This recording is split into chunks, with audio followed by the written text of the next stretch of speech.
रतनगढ़ का दादू द्वारा आश्रम जिसका इतिहास है और अमर गौरव गाथा आजादी से पहले की है। रतनगढ़ का हर व्यक्ति इस दादू द्वारा से परिचित है और एक विवाद के कारण शहर में दादू द्वारा है वो चर्चा में आया है। तो हमारे साथ इस दादू द्वारा के महंत संत देवादास महाराज है। तो बाबा जी क्या मामला है, किस मामले को लेकर यहाँ कल विवाद हुआ था? कल एक चंडीगढ़ के बाबा जी है, अरिजीत सिंह जी, उनका मार्च 2024 से यहाँ आश्रम में उनका आना-जाना रहा और मेरी बेटी है, जिनको उन्होंने अपनी बेटी माना और हमारी गौशाला भी कर रखी है।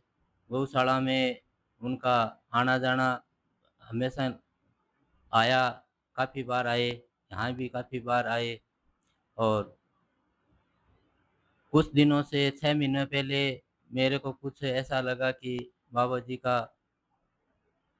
यहाँ आना अच्छा नहीं है। मैंने भाई को कह दिया, भाई बाबूजी को ब्लॉक कर दे, ठीक है ना? मेरे को अच्छा नहीं लग रहा है। तो भाई ने ब्लॉक कर दिया। उसके बाद लगातार कभी किसी फ़ोन से, कभी किसी फ़ोन से भाई को प्रताड़ित करता कि मैं ऐसे कर दूँगा, मैं ऐसे कर दूँगा, मैं तेरे भाई के गोली मार दूँगा, वो कर दूँगा, वो कर दूँगा। इससे चलता रहा। इनकी गाड़ियाँ जो किश्त नहीं चुकती थी, वो गाड़ी गौशाला में लाके खड़ी कर देते थे। मैंने भाई को कह दिया, इनकी गाड़ियों को सबको वापिस भुगाओ। अभी 5-7 दिन रोज़ पहले इसकी जो लाल गाड़ी हुई थी, उसको भुगा दिया। ये अभी कल-परसों गाड़ी एक और भुगानी थी, इसने कहा कि मैं गाड़ी नहीं लूँगा, मैं खुद ही आऊँगा यहाँ। यहाँ आया अपने 3 गार्डों के साथ कल आके यहाँ और इसी कमरे में बाई बैठी हुई थी। इसने आते ही कहा कि भाई तूने मेरे को ब्लॉक कैसे किया? रीस में आते हुए उसने बाई के थप्पड़ मार दिया तो मेरे को साहब रीस आ गई। मैंने कहा बाबूजी किसी का अधिकार नहीं है, किसी नारी की जाति के ऊपर वो भी साधु, हाथ नहीं उठा सकते आप। आपको अगर कोई बात करनी है, आप बैठ के बात करिए, ठीक है ना? बाजी को बाहर लेके और उनको गेट से आउट कर दिया।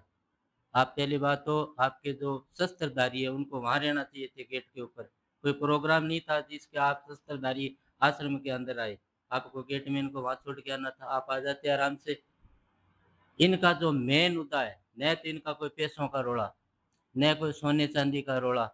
इसका मेन उद्देश्य था कि भाई मेरे फ़ेवर में रहे, ठीक है नहीं? मैं कहूँ उनसे वो बात करे, ठीक है नहीं? मैं जैसे कहूँ वैसे भाई चले। इसका अर्थ यह कि मैं चंडीगढ़ में भाई को एक आश्रम बना के दूँ और भाई चंडीगढ़ में रहे।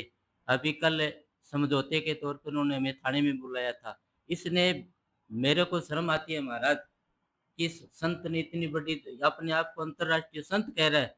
उसने माइक था, टेलीविज़न चल रहा था, कैमरा चल रहा था, थानेदार, एसपी सारे बैठे थे। उसने कहा कि मैं भाई को बदनाम करूँगा, अगर भाई मेरी एक बात मान ले, तो मैं भाई को बदनाम नहीं करूँगा। मैंने कहा क्या बात? उसने कहा कि 11 दिन भाई मेरे घर पे रहेगी। क्यों?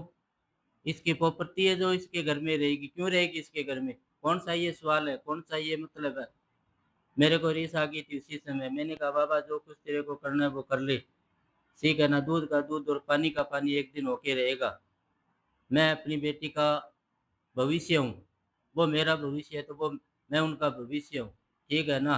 सारी बीमारी, लोग लज्जा ये समय-समय पर सभी पे आती है, आएगी तो आगे कोई बात नहीं। बाकी इसने जो भी किया है, ये अपने स्वार्थ के लिए बदनाम किया, जिसका परिणाम इसको एक दिन भुगतना पड़ेगा। मामला दर्ज हुआ है, ये जो विवाद हुआ उस विवाद के बाद में और जो चंडीगढ़ के संत हैं और बाईराम हैं, उनको उनके जो संबंध है उसको लेकर लोगों में असमंजस है और कई आरोप प्रत्यारोप लग रहे हैं। तो इनके क्या संबंध थे और बाबा जी को किस तरह से देखती थी ये? बाबा जी को अपने पिता के समान देखी। इन्होंने कहा कि मेरे कोई पुत्र था वो ख़त्म हो गया था, उसकी झलक मैं आप में देखता हूँ, मैं पुत्री का आपके साथ संबंध रखता हूँ। पुत्री और पिता का संबंध ही इन्होंने रखा। आज मेरी बेटी गंगा की तरह आज भी पवित्र है और हमेशा पवित्र रही। दुनिया कुछ भी माने, बाकी मुझे पता है कि मेरी बेटी कैसी है। बाबू जी फिर इन्होंने ये आरोप क्यों लगाया कि मेरे को प्रेम जाल में फँसाकर 1 करोड़ रुपए और गहने सोने-चांदी के ले लिए रे? ये कोई बच्चा तो है नहीं 20 साल का, कि एक मतलब इसको प्रेम जाल में फँसा लेगी। अगर कोई 10 साल का, 20 साल का बच्चा हो, अगर वो कहे तो मेरी बात समझ में आएगी जी।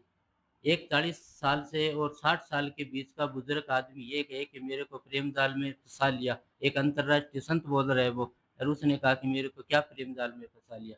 तेरे को कुछ दिक्कत थी, तेरे अड़चन आई, तूने यहाँ की अड़चन, जो भी तेरी बीमारी थी या किसी के अपने तेरे भक्तों की जो बीमारी थी, उसका यहाँ के तूने इलाज किया, उसका फ़र्क पड़ा। तूने गौशाला में अगर कोई 2 रुपए लगाए तो मेरे ऊपर तो नहीं लगाया, न तूने मेरे कोई आश्रम के ऊपर कोई पैसे लगाए। ठीक है, गौओं के लिए अगर तूने कुछ किया या को प्रोग्राम में किए तो होल्डिंग तो तेरे लगे होंगे, समझा?